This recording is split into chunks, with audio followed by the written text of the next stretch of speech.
When you get old. Yeah. There you go. Yeah. Hey, folks, mileage may vary. You got a lesson right now of why we have glasses. We're old. Uh-huh. Well, Introduce yourself, young kid, young whippersnapper. you just called me old, so I had to sit No, there I and was talking think about me. and that's Your where, glasses ain't because you don't have perfect eyes. Your glasses because you do have perfect eyes, Okay. and you're trying to protect them. Uh-huh. You know, they're not like me. I don't try to protect mine. I just try to get it where I can see. Well, let me introduce myself. Hi, this is Dawn. I'm John. And this is Mileage May Vary. Yeah. Question for you. I don't think we've talked about this yet. And we can cut this if we need to. We can cut it. Talk. All right. Your hearing. You think that's a result of being in the shop for all these years? Huh? Had to do that. It was there. You notice how I paused?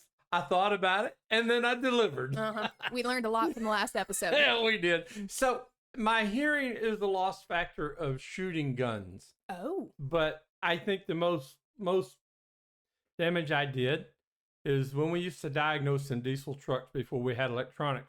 One of the ways to diagnose it was listening to the exhaust. Oh. And you that 6-inch stack, you have to get up there and listen to that stack, and you could hear that misfire, and you could figure out the firing order, and then you go to the exhaust with a heat gun and figure out which one's cold. Oh, so you'd be right up. So yeah, you know, all the noise from them engines and everything I've done all my life has been too loud, too dirty, too far away. It's been too something. Two stepping? That affected me. There we go. Too quick of a stop. Too loud, too dirty, too far away. I think that's your new. Oh, there Hey, we go. don't be messing with my mic. Hey, Keep your hands to yourself. Yeah, don't assume that. Hey, that was from the last episode too, y'all. Make sure y'all tune in. So I answered your question. I got one Yes. for you. Oh, Yeah. Did I ask you what kind of shoes chicken wear? you did. Did you catch on? I remember you saying it. I remember the feeling it gave me, which was, Oh my gosh, don't remember my the uncle answer. did that. Yeah. $3. Yeah, there we go. Only jokes I have, I can't tell on here, so we'll leave the jokes to you. Oh, that was that's because that second personality that Gemini has likes to cut up a lot. Mm-hmm. But that other person is real sincere and real serious and gets kind of quiet. Mm. So, you know, what are we talking about today besides my personalities? And I feel like we'll be talking about that quite a bit. Today, we're going to talk about the different points of view of your shop. So the point of view as someone who's been in the business for a long time, knows what all these signs mean, everything like that. And then a point of view, don't shake your head, point of view from a customer. What your shop says to a customer. So you and I, we went to MACA, Mid-Atlantic Auto Care Alliance in Pennsylvania, and we were driving around going to museums, which I don't think I ever said this. Thank you for fostering and creating that experience for me. I love you, girl. We'll do it all the time. I love you too. You know, what's crazy you mentioned that today is, remember the trifold I picked up from the museum? Yes. Yes. I pulled it out of my backpack and I looked at it. I went on their website today. Yeah. It was the South Jersey Museum. Mm-hmm. And this month they're having a model train display all set up there, and kids are coming in, checking out there. That whole building is full of model trains today. Oh, that's Yeah, awesome. and it goes to like January 6th or 7th. So if you're in Jersey, New Jersey, South New Jersey, there's the Museum of American History over there. Yeah. Pretty cool place. Tell them Dawn and John from Texas sent you. We went in there talking about Texas, and Yeah, they'll charge you $4 to get in if you do yeah, that. it's fantastic. Yeah. So we went out Mid-Atlantic Auto Care Alliance. We were driving around. We were Super Saturday, folks, Super by Saturday. the way. Uh-huh. And driving around looking at different things, and we pulled up next to what I assume is a shop, but we were looking at it, and they had signs everywhere. Now, to me, they meant nothing. They just looked like nice signs. But you asked me, you said, what do those signs mean to you? Exactly, yes. And I stopped, I paused, I listened, I considered, and I said, nothing. Not a thing. Folks, one of the signs was the ASC Blue Seal. You know, as your automotive shop owners in the automotive industry, we all know what that means. but she's not from the automotive industry. She has no clue. And that's what I was trying to bring to attention, because Mike Clary says the same thing I do. ASC has no real value to the consumers. Now, I didn't say that right. Doesn't have that, not educating the consumers like they are the automotive industry. Sure. Now, if I was that C personality type that cared about the process in between, if I go to your shop and I see that, I'm going to Google it and figure out what it means. Right. But to most people, it's They're just not as going to fine. Google it. They're not going to look it up. They got a broke car. You know, Uncle Bob told me to come here, and that's why I'm here. Yeah. You know, one of your raving, awesome customers told him to go see you. Mm-hmm. That's why they're there. They're not there because That of word of some mouth. Petneck logo, some Napa Car Care logo. Those don't, and the Napa Car Care logo was hanging there too, and she had no idea about that one. You know, So as I go through my life, I ask people that I'm with that are not from the automotive industry, what does that sign mean to you? Yeah. And I hear that over and over again. So when you put branding on your sign, that's what I guess we're talking about is branding. Sure. My buddy tells it the best. I'm going to give Rick Ism a little credit here. You can't read the label from inside the bottle. Mm. If you got to get outside the bottle and read the label to know what it means, don't put the label on your bottle. Yeah. There you go. You know, There you go. if you don't understand and the rest of the world don't understand, they're not going to understand. Nobody's educating them. Yeah. And to me, as someone walking into a shop, the things I notice when it comes to signage, Yep. and my experience isn't everyone's, but this is just what I notice. The things that I notice and I understand, Right. Better Business Bureau. If you get I've seen some shops, any kind of shop, like there's a pho place that I go to. Pho is like a soup type dish. Sheep disc? What? I got her. Yeah. There goes that choo-choo. Yeah. See, when we're talking, you got to stay focused because I will mess you up. Oh, yeah. That's why I've got bullet points. Yeah. We got to lasso that cattle back in. Come on now. That made no sense, but okay. What are you talking about? You were just talking about horses. Lasso cattle. You get the lasso. How many cattle are you going to put inside your loop, baby? I just need It's one. not cattle. I just need one cattle. Hey, that heifer could be pregnant. That's two right there. No, cattle is more than one. Yeah, the mama cow and the baby in the belly. That's two. Okay, go We go talked ahead. about counting Lasso cards. them up, girl. One, You're doing two. good. I love it. Lasso them cattle. Oh my God. I'm glad he liked that one. Go ahead. No, I'm fine. I don't know where I was going. Yeah. Who's derailing who now? Exactly. Yeah, you got me. Yeah. Well, shit. What was I talking about? You was talking about lassoing cattle, and that wasn't right. Yeah. We need a mute button for you. You were making a point.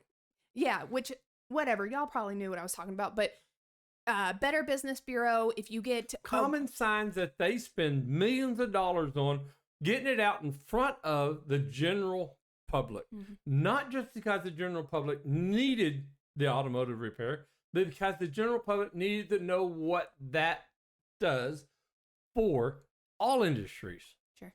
You know, when you're talking ASE versus BBB, two different things. Sure. ASE is focused strictly on the automotive industry, not the tire industry, not the oil change industry, the automotive repair industry. Mm-hmm. BBB covers all industries, but it covers morals. Mm-hmm. It covers ethics. Sure. Okay. The ASC is a certification like a doctor would have. Sure. To say, hey, I'm the best in my field because I went to school, I got educated, I received an education, I received a diploma, I've continued my education, and I've advanced in our field. Yeah. Better Business Bureau does not do that. It just teaches about ethics. I'm missing a word. But ethics is the bigger thing. Sure. Responsibility. How are you going to conduct your business and conduct business when you have a problem with a client? So that's the question, though. Mm-hmm. As the consumer, how do you is it worth your wall space, whatever you want to say, to put up those signs Yep. when your customer either doesn't know what it is or doesn't give a shit? When you walk into my front lobby in my office, you see some antique signs from like Packard Auto Repair. Yeah. Just some old stuff I picked up at an antique place in Granbury, you know. But you don't see no more of those diplomas, no more of those certificates. You don't see nothing on my walls like that anymore because the general public doesn't know about any of that. Nope. And it just thumps the chump is what it does. Yep. I would say when it comes to having those signs or those, whatever you want to call them, I don't know if there's a technical term for them, but website is a good place to have them. Website, you always got to have it on your website because then the customer's strolling around at their leisure. And when you have that sign on your website, make sure you have a link. So if they click on that little, it goes right to them and it explains what that sign's all about. Yep. Oh, I was paper locked with that. That took a bit to get out. I think I held it in and then I let it go. Well, there you go. There you go. But yeah, it's interesting. Here's the thought. Yeah. You primarily do fleet. Is there a difference in having those signs for fleet in general? Would you recommend it more for fleet, or is it the same kind of wash? It's not important for fleets. Okay. Okay, and I'll explain this. Okay, so your fleet administrator came from our industry. Okay, and he probably feels the value in ASC. He probably doesn't feel the value in ASC. But if he's letting you work on his vehicles, it's because he trusts what you're capable of doing. My fleets all respect the amount, all respect the fact that we will actually shut the shop down and go do training so we're up to date on their fleet that they have. You know, these guys love it that they see us doing all this training. And I've had fleet guys come do the training with us at the shop or at the shop or in Fort Worth or Dallas. They'll come to the training class, you know. So is it important that you have I'm certified this or I'm certified that? Take the certificate, take a picture of it, and send it to him. Hey, look at the class I just attended. That means so much for a fleet guy than anything else.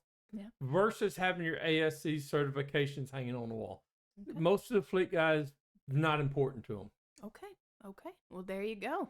What's important to them is you take them fishing. Oh, there's a trend going on in TikTok right now. Oh, And yeah? I wanted to ask you.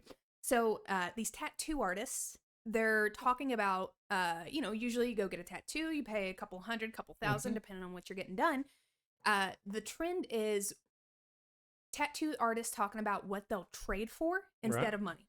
Right. So one tattoo artist is like, I will trade vintage signs. One was like, I will trade any like handmade knitted things for a tattoo. Is there something, have you before traded work for something that you thought was cool? Or is there something, not a promotion, that you would trade work for? Does that make sense? Oh, yeah. A barter. Sure. Okay, so let's go back in time. Okay. I used to barter with a Western store in Fort Worth. Okay? Barter. Barter. You got it. Okay. I didn't buy clothes and boots and hats, and they didn't pay to repair cars. Okay. They brought them to me, and I fixed all their cars for them. If whatever, it didn't matter, A to Z, I took care of it, and it didn't matter to him. I never bought clothes until they finally sold to another company. Okay. You know, and that other company was a national chain, and of course they don't do the bartering work like my other friends did, you know? Yeah. So I found another Western store and I did it with them. Okay. You know, so bartering in my business at that level at that time was a great deal. Of course, now that I'm not involved with my business like I used to be, I wouldn't recommend bartering with the owner's money, you know, but if you're in the captain's seat, that's the best time to do it, folks. It'll save you and your friend a lot of money. Is there anything like crazy or worth note that you've bartered for in the past? Deer heads, mounts? No mounts. No, all my mounts is something that I did myself. A really good friend of mine, the guide that I was fishing with that time, we were fishing and he was checking my rod out. The reel was having problems. Is that a euphemism? And he threw it over by a tree and it wasn't unintentional, but he caught almost the biggest fish of the week. Oh. And we reeled it in. We both took pictures of it. It was funny. It was just a hilarious kind of deal, but it was, I guess I bartered a little bit on that one. I guess he caught it and I reeled it in. Well, That's a trade out. He got to take pictures with it. I got a picture with it. We put it back in the water, but it was a funny deal, And my old buddy Hoppy said, "I don't want my picture with that fish." And I said, "That's your problem. It's a big fish. I can have a lot of fun with this one." There you go. There you go. But the craziest thing I ever bartered for, I had an elderly lady that used to come in and do business with me, and she needed spark plugs and wires on her car one time. And she says, "John, I don't have the money for it this month." Don't worry about it, Miss Carr. I'm going to take care of it. She said, "But I've been picking up pecans here lately. How about I shell you a couple pounds of pecans?" Okay. So I remember Miss Carr and her pecans, Oh. and then I had old Bobby Beverone come in and we did some stuff, and she brought me a big old box of chocolate, Oh. Forrest Gump style? Yeah, it was, but yeah, I've traded some, I don't call them weird things. I just called them helping my friends and they helped me, but that's all bartering too, Yeah. Navita Oyster lived up behind my shop for years. Her husband, his name was David, and he would bring me barbecue. He was one of the best barbecue cooks around. I thought you were about to say Barbies. I was like, yeah, no, we didn't do that. Yeah, but anyway, but I would change his oil, and I'd do tricks for him just as much as he'd bring me that barbecue, and he'd bring enough barbecue to feed the whole shop. Oh. So when he needed a flat tire fix, something done, and he pulled in the driveway, everybody fought to get to him because we knew he was going to get fed barbecue later. Somebody was, Yeah. or we all were. Yeah. Barbecue ain't cheap. No. It folks, if you think the reason why barbecue is so high is because the guy's making a lot of profit on the barbecue, think again. Mm-hmm. Barbecue is very expensive to do, low profit. It's everything else that you got to have that goes with a barbecue that makes the profit. The potatoes, the pies, the cokes, the beer, all that other stuff makes up for what you can sell the profit on a barbecue for. Mm-hmm. It's amazing. That's the reason why barbecue is so high. It's just a high. The amount of time it takes to cook it, the amount of wood it takes to cook it, the amount of personnel it takes to take care of it from the time it goes into the cooker to the time it gets rolled over in the cooker to the time it comes out of the cooker to the time it comes inside beef prep. Mm-hmm. Oh my gosh, the labor extensive. I remember growing up, my grandfather, he would get those big slabs of brisket. Uh-huh. And we weren't living the life of luxury, okay? But he would get that because he had 4 or 5 kids that would be around and then all their kids. Yep. So he'd get that big slab of meat and it would be hours and they'd be cooking it. And we'd eat on it for a couple of days. Yep. I went to a grocery store the other day and I saw some brisket and I said, "Oh, let me go look." And it's probably about yay big. $80. That was cheap. Ooh. That was cheap. They're 100 and something now. I Yeah. saw that and I said, "No, you know what?" When cattle prices went skyrocketing through the roof and the cattlemen started making money off the cattle, and the cattle price, the meat that we have to buy at our level has got expensive too. Yeah. So there's more profit being made in the cattle industry today than ever has been before. Yeah. And the consumer's paying for it. Mm-hmm. And everybody else is reaping the rewards finally. So many years our beef was so cheap. Yeah. Okay, that same brisket used to be about for $40, $50. Mm-hmm. When the cattle people were trying to sell their beef, they were just breaking even, and sometimes they were reaching in their own pocket to pay the bill. Oh. It's terrible. Cattle industry is a roller coaster ride by all means. Yeah. But I'm so thankful that them guys are finally making some profit. I guarantee you, these guys ain't blowing it. They're putting it in the bank account, savings account. They're saving it because they know that bad day's coming. They know that. Mm-hmm. Yeah, even beef. the past 3 years, ground beef has gotten. What's it? 8 something a pound now? Mm-hmm. And you used to buy that crap for $2, $1.50 a pound? Yeah. You know? Yeah. Pork's still pretty cheap though. Like pork chops. Yeah, nobody likes pigs though. Oh yeah. We nobody rents pigs. But yeah. Well, or the best one I ever heard, dad joke, you can't eat a whole pig like that at one time. Just take one leg at a time.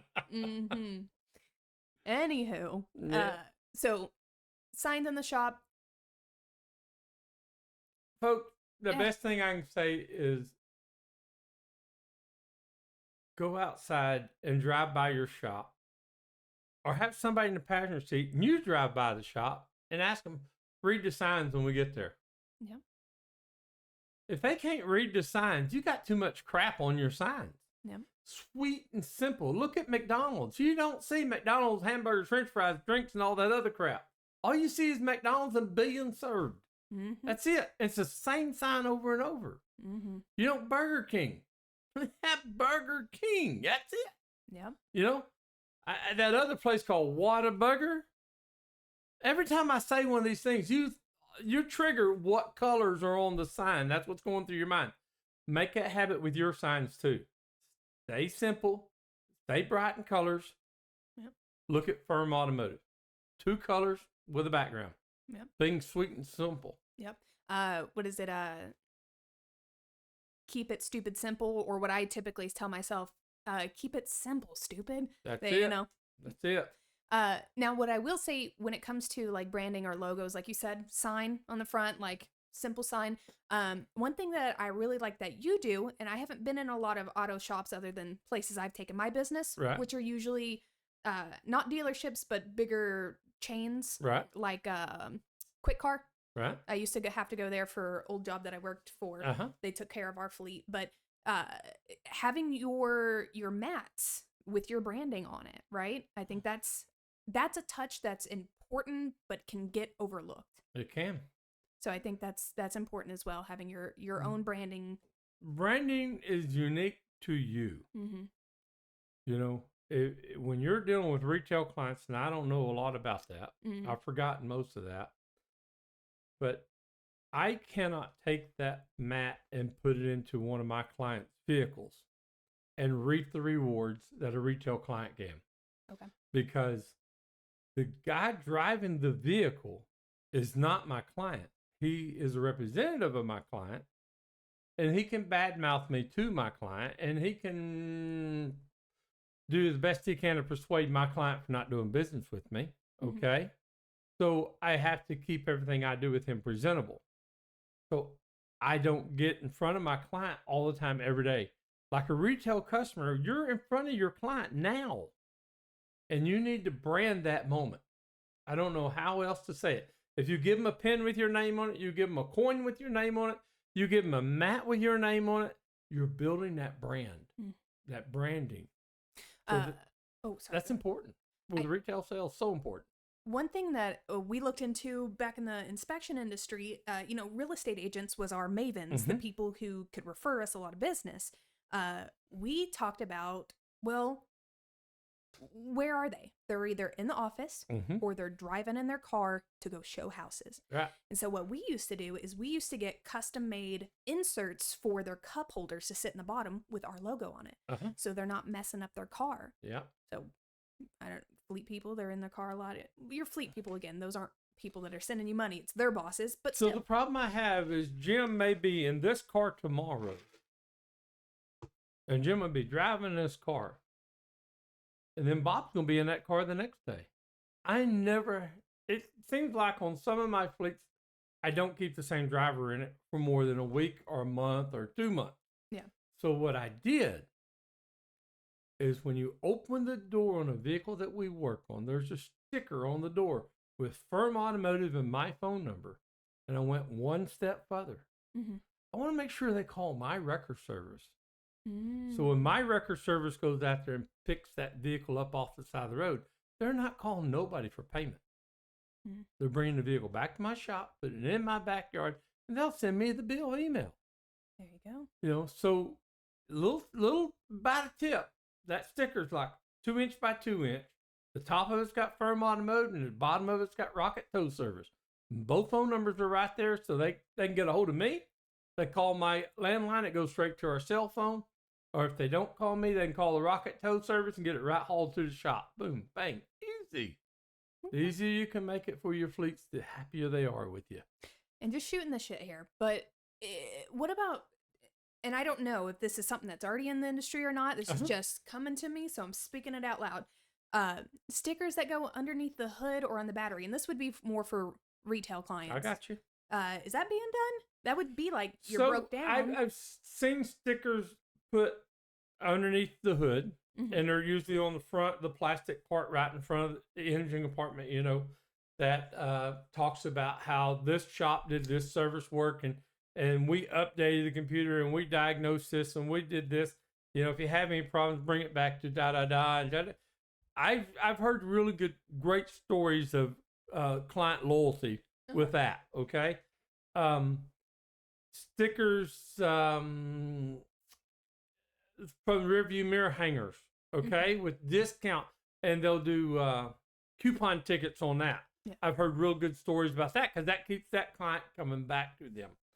Okay. I've tried to sticker on an oil filter looking for technicians. And I did it twice with over 200 stickers. I never got one phone call on it. But I know people on the East Coast that do that. And my problem is because we do fleets. Yeah. They don't go nowhere else. Yeah. So 200 stickers we put on oil filters, we took 200 oil filters off with a sticker on it. Yeah. So that was such a waste of time. But my friends in the retail industry that do that, they got great results from it. Okay. You know, somebody unhappy with the work and they're looking for greener pastures. Yeah, there you go. Opportunity. There we go. Let's talk about, so we talked about signs, we talked about branding within your vehicles. Let's talk a little bit about how your technicians and how your front desk looks. Based off of what I see in your shop, everybody's got some type of uniformed shirt, branding. I'm assuming anybody worth their salt is following that type of business model. Which one do you want to talk about? The shop or the front counter? Let's start front counter because that's where you need to start at. Yep. Okay, folks, because the number one thing, when a client walks in your front door, he's looking at your front desk. Okay. And if you're not on the front desk as an owner, okay, like me, you want to make sure the people that you have on the counter is representing you positively. Dress to the way you want them dressed. You know, but they need to dress like this every day. You don't come in a red shirt today and a brown shirt tomorrow and a black shirt the next day. Because when the person comes in, they see you in a red shirt, they got a picture of you. So when they come back, they don't want that picture to change because now they're confused. Is this really John? John didn't have a red brown shirt on, you know. So uniform is a must on the front counter to be the same way every day, no matter how many days a week you work. If it's 3, it's 4, it's 5, if it's 10. I don't know. Some people have really long weeks. Dress the same way every day. If it's blue jeans, it's blue jeans. If shorts, it's shorts. If it's slacks, it's slacks. But it needs to be the same way every day. So when the customer or the client walks in the door, they're used to seeing who they're looking at. And if you have to change that employee, the next employee comes in with the same shirt, same uniform. Oh, they're going to be exactly like John was. You're setting up this expectation of, I am going to get great service on my car every time I go. The people are like, it's that boom, boom, boom. They are on their stuff. Repeat, and do again. They're going to do a good job and they're going to do it over and over. So let's go out in the shop now. Okay. All right. You're looking at your employees. Every 6 months, I buy new uniforms for employees, shirts and pants. I usually let them all pick out the scheme that they want this time. Okay. But the last time we just repeated the same deal. And Leah at Green Dot is a lady that takes care of my uniforms. And she's over on the East Coast. Great person. You need contact with her. Let me know. I'll give you all her information. Anyway, your uniforms need to be everybody in the shop, from the general service tech to the learning service tech to the A tech, everybody needs to be the same. Yeah. Same uniform, same colors, same pants, same shoes. Everybody's same. It's uniformity. So if the client has to talk to one of your technicians, relay a message or something like that, they understand everything's in uniform. Everything is the same. Everything is properly. Now, everybody needs to have a change of clothes at the shop. Mm-hmm. So in case something bad happens, they can change into a different uniform, clean uniform. Okay. And I didn't mean different like a blue one from a red one, whatever. I meant just a clean one. You know, it's very, very important that you have that opportunity to be able to change. So keeping everybody in the same uniform and clothing helps out. Now I'm going to give you another piece of tip. Okay. Employee badge. Mm. Employee badge brings professionalism to the table. If you have everybody an employee badge, and you know, here's mine, and it has Buckaroo, Buck, and Bob right there, okay? It lets everybody know I'm a professional. It lets every one of my employees think, hey, I didn't say that right. It lets every one of my employees look professional. Because all of my top tier clients, every one of my top tier clients, their employee has a badge. And it's to let you know that they work for that company. Firm Automotive, right across the top, picture, and their name, right there. And I go as far as giving an employee number on the back side of it. You know, it's the number that pertains to me and that employee, and it keeps me track of my QuickBooks account. But so important to have that little badge, and it's a throwaway. But it sure helps with your clients. Your clients don't say nothing about it, but they see it and they think, I promise. Been having employee badges for the last 3 years. Love it. There you go. There you go. I also want to say, whenever you're setting up these repeatables, these expectations for your clients or your customers of the uniform, the shop always looking a certain way or smelling even a certain way with those senses. Like if you have a certain scent you have or whatever. Tire shops smell like tire shops. Paint They body do. shops smell like Bondo. But your front office could smell nice. Your shop could smell one way. Your front office could smell another. It could. We can work on that. We'll talk a little more about that. Yeah, it could, but it doesn't. I hate to say that, but it's an old gas station. And, you know, it's going to smell of oil because the technicians are coming and going, and I've never changed the smell in that place. We'll work on that. I have a few ideas for that. But whenever you're setting up this branding, this idea of your company, you need to make sure that your client-facing, your front-facing people are speaking in a customer-friendly way. They're setting up a friendly, or it doesn't even... They need to learn latte. Latte. They need to learn disc. They need to learn latte. Yeah. Because if you have a technician, a front desk person, that it has a sour attitude or a bad attitude, that can make your branding noticeable in a negative light. I call that the ultimate sin, folks. Taking a technician and putting him on the counter without some kind of training to know how to take care of the client. Because the technician is a fix-it guy. And he's passionate about the customers and the experience the customer has as far as dollars go. But he don't know how to take care of the customer. He don't know how to fix the human. All he knows is the mechanical stuff. I'm talking to you from experience, okay? If you're going to put a technician on the counter, he's got to go to school to understand the human characteristics. If you're lucky enough to have a technician that does understand latte, you're lucky enough. There you go. There you go. This is a side note here. Well, let's talk about this first, then I'll go back. Social media presence, website presence. I think that's a must. So, Rickism, okay, and I preach Rickism all the time. You know, me and Rick White, we're real good friends. We go do stuff together. But he's my partner. You know, he's my buddy, my brother. I like to speak of Rick a lot. You know, and the industry thinks highly of this cat. I tell you, because he's a great guy. So, I sure don't know where I was going with this shit. He just wanted to say pretty nice things about Rick, which I don't blame you. So, the Rickism part was what I was trying to dig up, and I lost what we was talking about. Social media and website. There you go.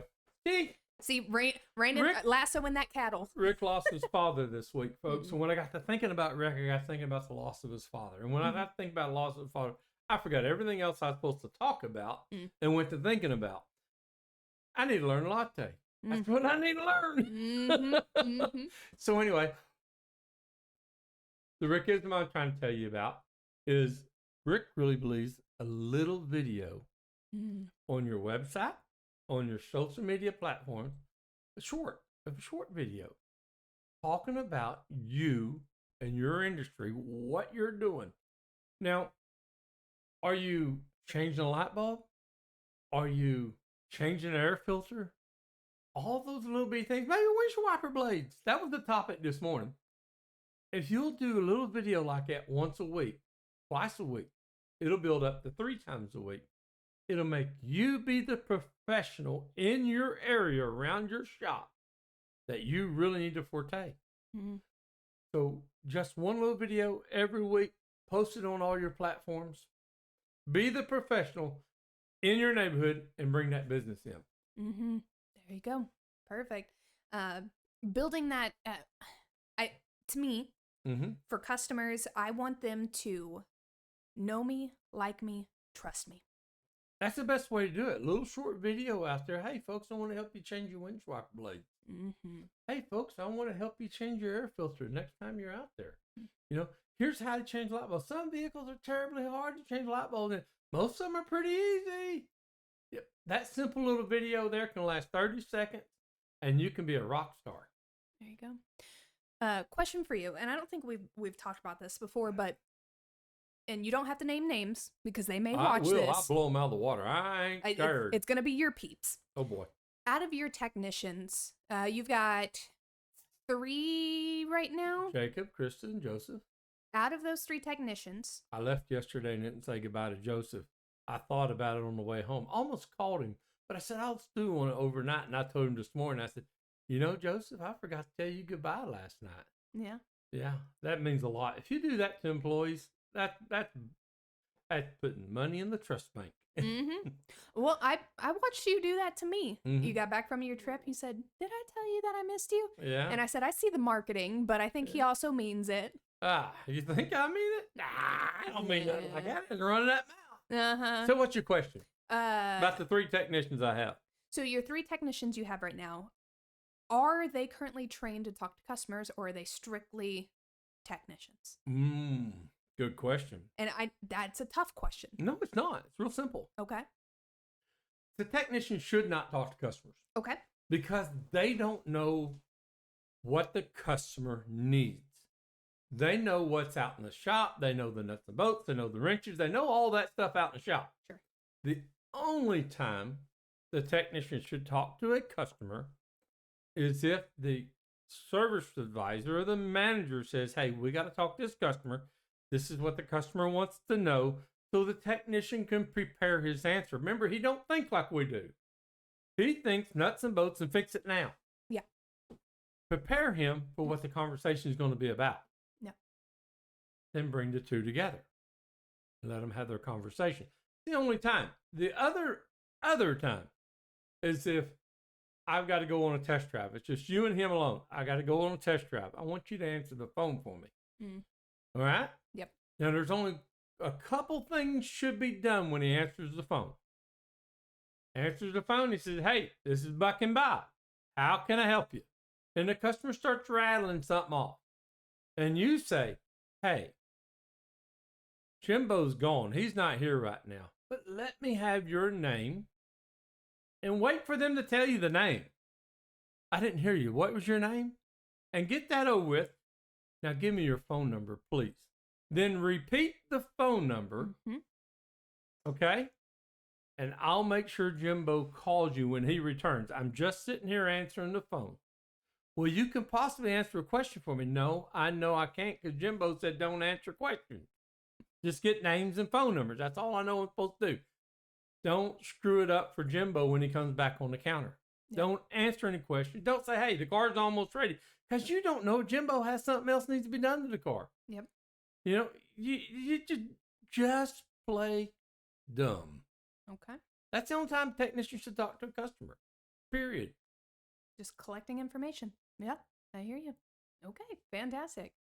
Um, Well, why'd you ask that question? What made you ask me that question? I asked that question because we brought up the point, and I'm getting comfortable here, so don't mind me. We brought up the point, you brought up these, what I'll call unicorns, these technicians that sometimes have the ability to talk to customers. Exactly. In that case, me not knowing the industry, I would keep them as a technician. Uh-huh.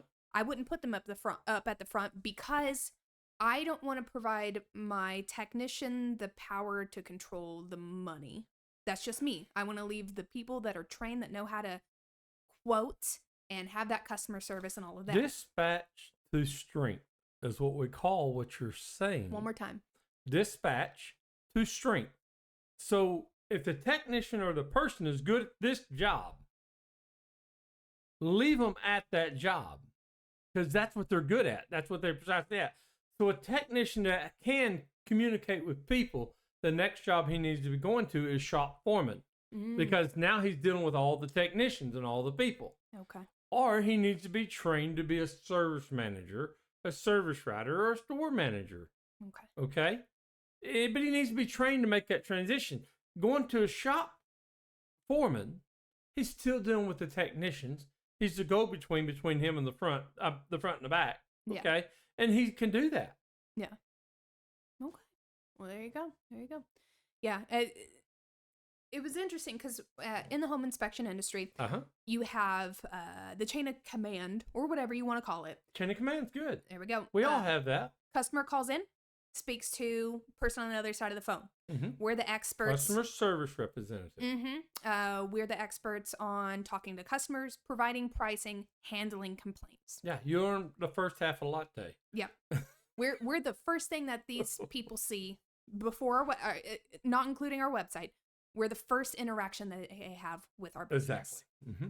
And so we have, I wouldn't say the hardest job, but the most critically important is getting them to give their information. That's right. Yeah. And then we get them booked. Then the inspectors take over. They go out, they do a great job as they always do. And then they had to give the report to the client. So it's a little different there because they had to do the job and give the information in a charge neutral way. Have you heard that term, charge neutral? Mm-hmm. So it's interesting to see that the technicians do the technician part and don't have to interact with the clients. And I think that's beautiful. That's how I would set it up if I could in any other industry. So I call it fishing. Okay. So you have a guide that knows where to go, mm-hmm. and you have a guide that knows what kind of bait to put on the hook. And you have the fisherman that knows how to throw the rod out in the water and catch the fish and reel it in. Then you have the guide take the fish off the hook. Okay. So the person that answers the phone is the bait. Mm. The person that catches the fish and brings it in is the mechanic. The guy that knows where to go fishing at and take the fish off the hook, he's the shop owner or your service manager.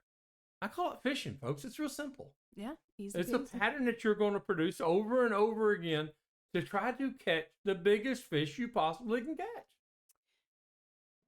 Do you have within, and if we need to go back to when you were dealing with general public, one thing that I haven't heard a lot of outside of insurance, that different Insurance? Yeah, so your USPs, your unique selling points. Mm-hmm. I'm a big believer in making those readily known or available for the public to see. These are the things you're using to back up your business and why people should use you. What are some unique selling points that shop owners should be talking about with clients? So at the event... The Motors Assurance Program. Okay. And we know it in our industry as MAPS. Okay. Okay. And this is not a well-known thing in our industry. MAPS is, but it's a uniformal agreement of the practices of replacing auto parts and servicing vehicles. It's what the manufacturer recommends. It's what the customer can expect.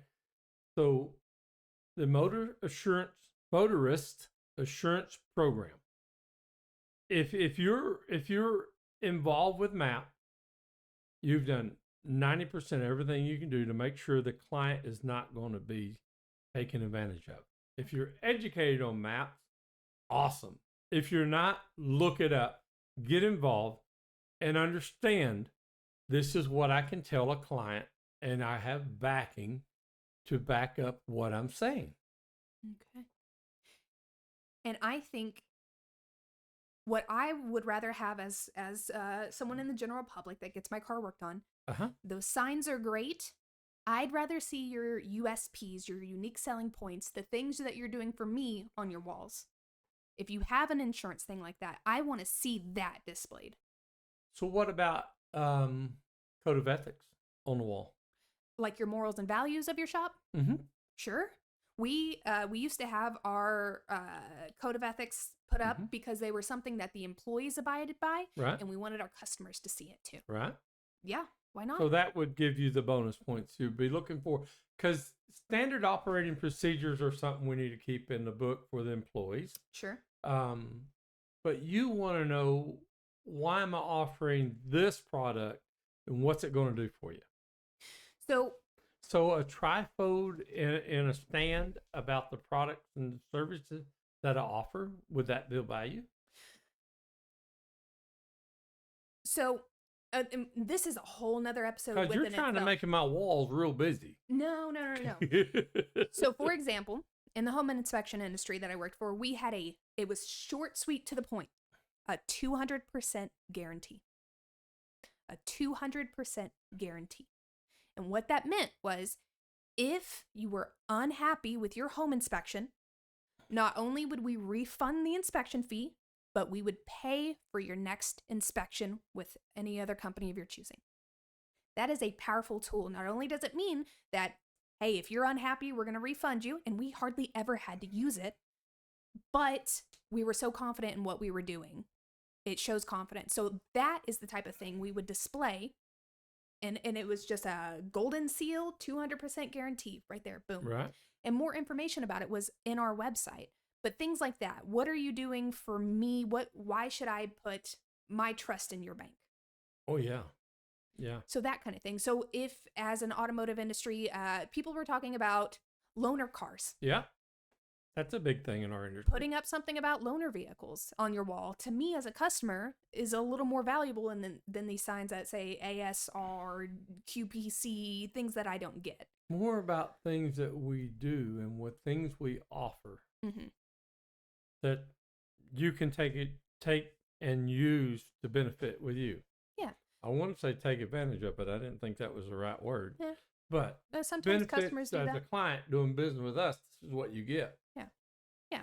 I like where you're going with that. Yeah. So one of the things that I offer, and I tell my clients all the time, is the benefits of doing business with me is when it comes time to resell your vehicles and get new vehicles, by me taking care of the older vehicles the way we do and the way we recommend, your vehicles will bring more money because they're in better shape. Increased trade-in value. Exactly. The other thing is, when I service and maintain your vehicles, because that's what I believe in, is maintenance. I would rather maintain vehicles all day long than fix a broke car. Okay? Broke cars make money, don't get me wrong. But if I can maintain and service the vehicle, it'll last twice as long. And what it's not likely to do for my clients is break down alongside the road. The amount of expense when one of the commercial vehicles break down on the road is astronomical for that day. Yeah. You have clients you got to call and tell them we're rescheduling. So that whole day's worth of work went out the window. You've got to send 2 or 3 employees out to pick up the one employee alongside the road. You got to call a wrecker and have a wrecker come get it. And if the employee has inventory on that vehicle, all that has to be transferred to a new vehicle. Yeah. So by keeping your maintenance and service, I have reduced the towing bill on so many fleets by them doing business with me. It's unreal. What's your average turnaround? And I know it varies on job. Turnaround on what? Vehicles. You bring in a vehicle. I'm getting most vehicles out by X amount of time. 2 days at the most. Most of the time, most of the vehicles are done in 2 days. The only time we have a hang up is usually because parts are on back order, waiting on parts because they're coming from out of town, or waiting on the fleet administrator to approve. Now, when you say 2-day, if I was to bring you my car 8 a.m., is it coming out the next, like, is it that day and the next, or is it not tomorrow, but the day after? Does that make sense? It does make sense, okay? So it depends on what you needed done. So say you brought your car in this morning at 8 o'clock for doing an oil change. You're going to have it back that afternoon, okay? So I get it inside and I do an oil change. I do the vehicle health report to it, and we find out we need to do more work to it. And you don't get back to me till 4 o'clock in that afternoon to tell me, go ahead and do that work. Yeah. I, by then, have probably already scheduled other work. Yeah. So now you're into the following day because I got tomorrow scheduled, maybe. And maybe not. It just depends on if I'd scheduled something else that day. So if you get back to me real quick, you're going back into a rotation for the following day, I'm sure. Or maybe that afternoon. And you're taking in cars are you taking in cars faster than you're getting rid of them? At this present time, no. But yes, that does happen a lot. Okay. I'm just thinking of, so for home inspection industry, to get you on the schedule. That was a big issue for a lot of real estate agents. Yeah, you have to have a schedule. Well, folks, I'm going to tell you right now, if you get your shop on a schedule and how you do things, discovery conversation and exiting plan for your client, you get all that down packed, it will reduce your stress level by 500%, I promise you. Just schedule what you're doing. And once you can get that, you can build a guarantee around it. Oh, easy. Yeah. Same day availability or whatever. You can make that a selling point. Same day availability. Exactly. That's important for people. So that's the kind of things you put on your wall instead of you could have both if you've got the room and it looks nice. But why not just put the website up on the wall and let them go pick it out the website? You could if you wanted to. You know, because the problem I have in my office is I've got 4 chairs. One for Winston, one for Cutter, one for me, and I'll share the other one with my dad.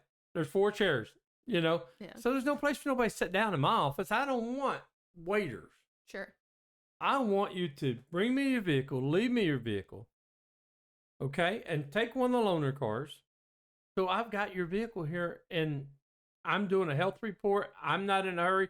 Everything's scheduled out, and it's processed, and it has a plan. There you go. And I think just keep it in mind, what are you doing great in your business? What's important to clients? Take people with you on ride-alongs that don't know anything about the automotive industry. Drive by your shop, ask them what they notice. Take note of that. Make sure your office is clean. We didn't talk about that, but that's a given. Clean up the best you can, right? If I go in there and there's oil on the ground and everything, 1, liability. You don't want that. 2, just make your shop look nice. Y'all all know that. Make sure your techs are looking nice. There is a average understanding when someone comes in your shop. Looking nice. Just make sure they're dressed. That's what I'm saying. Because if they're dirty that day, they work. Sure. If they got underneath the truck, Jacob gets so nasty when he gets underneath these trucks that been in the mud. You know, and he wears coveralls sometimes, but he gets dirty. I mean, your front desk. Oh, my language. Cutter gets dirty, it's over with. Gonna have to hose him down. Yeah. But yeah, setting up these standards is important. Is very important. Yeah. What do you call these? Standard operating procedures? SOPs? No, that's not procedures. It's the employee handbook would have rules. I don't know. Expectations. Expectations. There we go. Set the expectations. Yep. You're setting it for your people in the shop. Yes. Your people, your front desk, and your customers. Setting the expectations cuts out a lot of crap. And have it in writing, folks. Put it down in writing. Scribble it out. Absolutely. With that, we chatted a lot today about what your shop looks like, what it means to you as a business owner, what it means to a customer. Tell me a little bit, because we're wrapping up here. Let me get this pulled back up. If you do one thing, folks, go out, find somebody, pay them $100 to give you a visit, a walkthrough, and give you a report. That just a total stranger, and get 2 or 3 of them to do that for you, and it'll get you outside of your jar so you can see your label. Exactly. Marie Cap, is that what we're looking for? We're gonna cap it up. Marie Calendar. Yeah, I think we're good. I think we hit everything here. So yeah, next episode, tell us a little bit. We might be having some guests.